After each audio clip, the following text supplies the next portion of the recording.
Сәлем, сіздермен заманмен кестелеу онлайн курсы. Бұл видеода біз жоғарыдағы True View, показать стежки сияқты значоктармен жұмыс жасаймыз. Так, алдымен кез келген бір фигураны сызып алайық.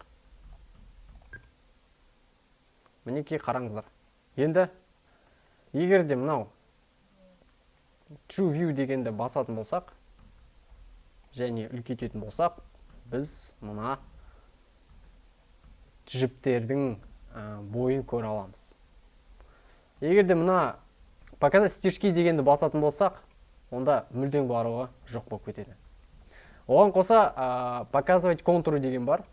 Ол бізге мына біздің дизайнның периметрін көрсетеді. Және де мына жерде показывать точки проколов деген бар. Енді иненің кіретін жері бұл бізге аса маңызды емес.